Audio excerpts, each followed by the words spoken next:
Right then, we're back in dyno. Thought this video might work out a little bit better not running dyno while we're trying to film initially. Try and explain things without having to shout. We've had an absolute pain the last few days trying to get the dyno to behave. We bought it used, it's had a couple of problems. Buy new if you want guarantees is all I can say. It's been an absolute pain. It's probably cost me more money and lost time than what we've saved buying it. So basically, where we left off last time with the old pump is there. So since then, we've fitted this CP3 pump. I'll just move this out of the way, just exhaust pressure tapping that's going to dyno. So the CP3's on here. This extra pipe that's going this way is just going to the pressure gauge, just keeping an eye on fuel pressure leading to the pump, because at some point we're going to run out of lift pump as well, so we just want to make sure that that's not going to give us any dodgy data. To do an accurate test, what I would have liked to have done is just put that pump on, same file, away we go. Compared to 2 litre engines, these 3 litres, once you put that pump on, just didn't want to run, won't want to start. It's all to do with tuning for metering valve and regulator valve, because the CP3, CP4 work a little bit differently. So we had to do a couple little tweaks just to get it to run, which weren't ideal, because then your back-to-back comparisons are not going to be as good as you want. So have a look here. This is one of the other problems as well. When I said the dyno were giving us a pain, when we put the CP3 on, obviously what we'd expect is the graphs should be similar. What ended up happening was, run it on dyno, and we'd lost 28 horsepower and 25, 30 foot-pound of torque just bolting this pump on. We drove it on the road before we put it onto the dyno. We'd not lost that sort of power. So the dyno's just been a little bit inconsistent at the minute. When you're taking it off, putting it back on, we've checked all the strapping and stuff like that. We've not gone too far into it, but we're just like, right, we've got the baseline 315, which should have been 343, and we'll start playing. So the idea, while doing this, we noticed that MAF sensor were dropping, which one of the jobs we were going to do was fit a bigger MAF sensor. So we'd looked, and the only thing we could determine it was a faulty MAF sensor, because we're getting up to like the 1200 milligrams maximum, and then dropping down as the revs increase, which is showing us what the curves we're getting. We thought we were sat on a different limiter, but we weren't. So loads of faffing about, loads of dyno time and edge scratching later. We just said we're not going to get the accurate test that we wanted for the MAF sensor. So we'll just look at hardware first, what we ended up putting on, and then we'll look at what difference the MAF sensor made and what we had to do and overcome to change it. We'll just try and sneak past, not got much room here. So this is our upgraded inlet pipe. We have these silicons made in the UK. We make the tooling for them, then we get those guys to make them for us.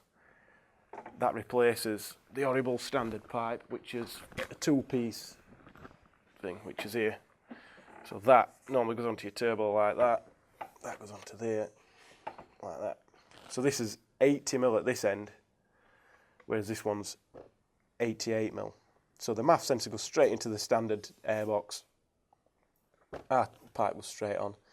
We have got a slightly updated bit here that we're going to do, because we're going to put an elbow on there instead of that, which is how it should have been sorted, but we didn't have any of these in stock when we did this car, which were a bit annoying. But this just came in now, and we can get that swapped over, but it makes no difference for this video. So the main difference, obviously, the inlet pipe, you don't need that to fit it, but you can see big difference in them. It's the diameter of this. It's bigger on weighing than it is on way out, but this is 88mm. on this MAF sensor rather than 80, so we can read more air, which I'm just getting these numbers off the top of my head, but this one in the ECU, as far as I can remember, were about 1200 milligrams. This one's scaled up to 1600, which you can play around and fudge figures and stuff and try and get these to read more, and you could probably do the same with that and get it to read more than that, but it seems like this has been scaled up because these are from the twin turbo engines, bi TDIs, whatever you want to call them, and some of the later single turbos that run a bit more power. So it just makes tuning things a little bit easier. So we'll have a look at dyno. It's not the easiest transition for filming. So then, just calibrating the MAF sensor and fitting the MAF sensor is what we're going to show here. So literally, just doing that, we got like 22 horsepower. And obviously got a big spread all the way to the top. In between doing this as well, we got graphs before and after, but these were best comparisons. We just got rid of the upshift on the gearbox as well, because we wanted to see how hot it was getting at this point as well. Again, not ideal to be doing two things at once, but we got a good comparison. The reason this low end doesn't look as good is purely because the MAF sensor we're actually reading properly. We're getting similar values, which are a little bit more sensitive here, so where we'd sort of tuned around it here to get a nice smooth graph, the MAF sensor we're reading a little bit more finely, and that made our fueling a little bit out compared to what we wanted. So we managed to do a little bit more tweaking. So that were as close to the like for like comparison you're going to get. Now, if we had a standard MAF sensor that were reading perfectly, which, like I say, we were doing it as a bit of diagnostics as well as an upgrade, we'd probably be all right at the top end. We'd probably not be losing this little bit that we actually lost.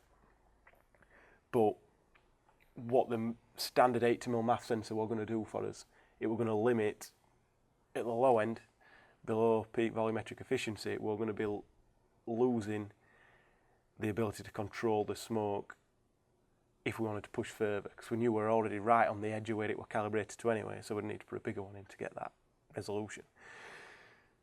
So what we've done, we've managed to be able to add a ton more fuel.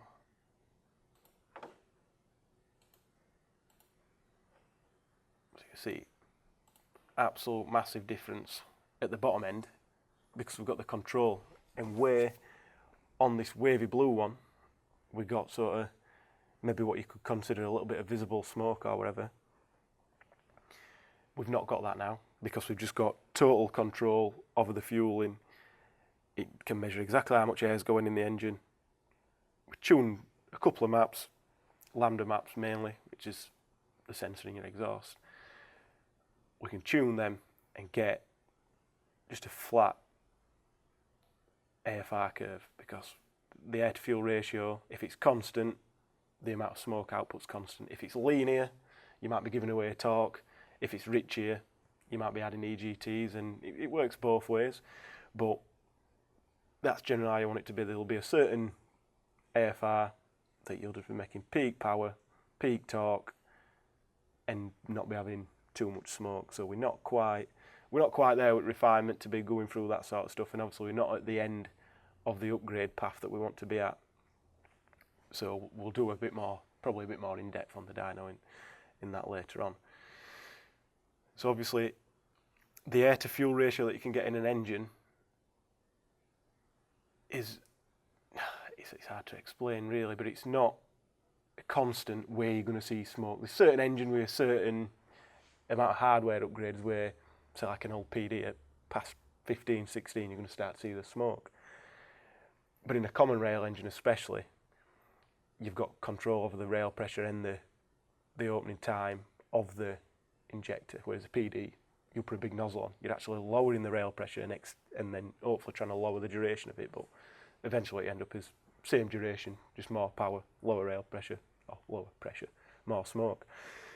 What we're trying to achieve is a constant smoke level, which is smoke free, hopefully, But then the problem you've got is by adding extra fuel in there, by putting bigger injectors in, you're going to increase the amount of fuel that you're getting in a certain window.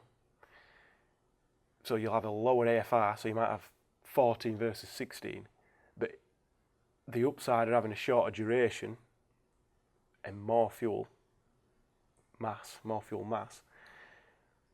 is hopefully lower EGTs.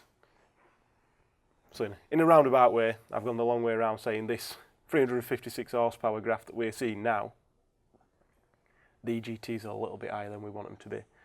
It'd be fine for a quick run up the drag strip and road use, but not for the use that this car's intending on getting. So we need bigger injectors basically. We're already running as much boost as we'd really want to run, so turning that up to get rid of the EGTs is not going to work. We need to shorten the duration down, which it's not running a ton of duration, but clearly we've got an high GTs, we're running the boost we want to be running, we've got to shorten the duration down. So the next step really is putting some bigger injectors in. The injector upgrade that we're going to test initially, if you look at the raw values for the injectors, they're not tons bigger. But these injectors are known for failing, so if you have a failed set, which when they go, usually all 6 of them go as well, which is annoying. These are a good upgrade to get for that, even if you're not wanting to push crazy power. But the upside of this sort of stage 1 that we run, they'll run more pressure. They come from a 2,000 bar car standard rather than an 1,800. So we're always happy pushing roughly 10% more than that. So we're going to easily be able to run 2150, 2200 bar injection pressure. Then we'll be able to shorten it down even more. But then that opens us up then for the next test that we're going to do, hopefully, as the stage 2 injectors that we run. So we'll put the stage 1s in at some point, get them sorted, and then when we're happy that we've got the maximum out of that, a nice bass tune for whoever turns up wanting those injectors, then we'll get the stage 2 ones banged in there as well. So we'll leave it at that, and hopefully put some interesting stuff on after.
Right then, Paul's worked his magic as usual. He's put the new injectors in, so they're our stage 1 that's in there at the minute. So once you've bled it up and got it running, it might run lumpy. And that's the thing with these common rail engines, they've got it's a correction factor based on the injector flow from the factory. So if you're running standard injectors that have been flow tested on the Bosch bench, you get a number, code, whatever you want to call it. They call it the injector code, that's telling you its sort of correction factor at a certain flow level, usually low end stuff or really small injection quantities. It's the correction factor from a fixed value, so that when they build these injectors and they build 500 of them, there's going to be a variance between them. So rather than having to make them as match sets, which then when you only want to change one injector you can't do it, the ECU's got a internal sort of correction built in there that these codes all correlate. So it's a Bosch injector code that goes into a Bosch ECU that then makes everything run perfectly smooth. So if you've got 6 injectors that vary, not wildly, but a little bit, they can go into the engine, and when it says it open for this amount of time to give me this amount of fuel, the correction factor's applied before that happens, and then each one should in theory deliver the same amount of fuel. So obviously we've swapped the injectors, so the correction factors are going to be based on these old injectors here. So I've got the injector from cylinder 1 here, so this is how we code it. Go into engine, adaptation, go to this select down, so you can do all sorts of weird stuff in here, but I'm looking for injector 1 correction value. So if you look here on top of the injector, BI1GESI, that's the one, but that says 5 for some reason. Oh, it probably is a 5. But anyway, that's the code, that's the injector, but obviously we're not coding these injecting, these are the old ones. So what we need to do now, look at our little diagram that we've done here, just to make sure we've got them all in the right place. So we'll type this in.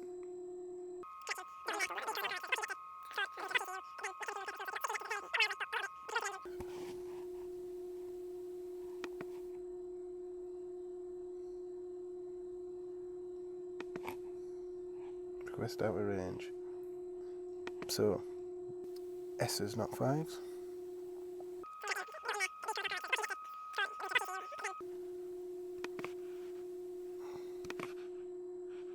There we go, work this time. So you can't really get it wrong as such. You could definitely type something in that random and did work. So that's number 1 done.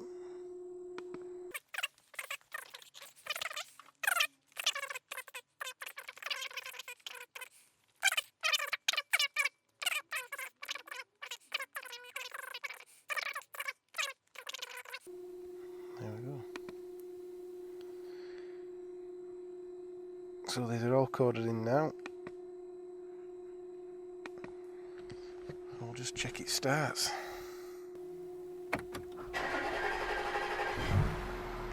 Still taking a little bit of cranking. Must still be a bit of air in there. But we're running, idling pretty smooth. Let's have a look what we're idling at.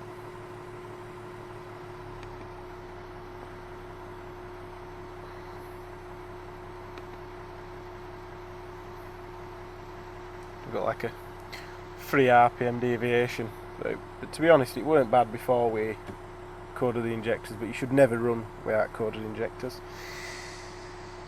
So right, ready to run it on dyno now. We just need to get it warmed up, check there's no leaks, and let her have it. So we got the injectors in, coded them in. When we come to run it on the dyno, the problem we had was, well, it should have not been getting much more fuel really, just though calibrated the same. The duration map gets bigger, but the calibration, the injection quantity should be the same. But as soon as we'd run it with the big injectors, the clutch just started slipping like mad. Because 4th gear in these, which is what you run it on the dyno, if you run it in 5th or 3rd, it just doesn't work properly. We tried that when we were at John Sleeth, we've tried it here. But in 4th gear, that's on the small clutch, that just started slipping like crazy. So, back to the drawing board. We had a quick look in the mapping to see if we could get a bit more clutch pressure a bit earlier, but then you've got to do some adaptations if you do that before you can even get it to come in. So what we had to do, we're going to have to just do what we need to do next really. We can't wait any longer to do this dyno testing. We've got to get the cooling upgrades done, get everything else fitted to the car because it's fast approaching when we need to be doing a shakedown on the track, as well as then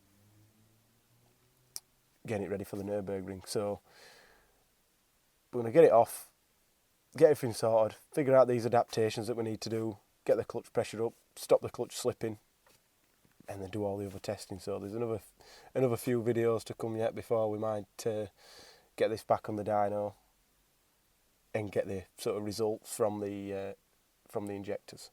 So not everything goes to plan.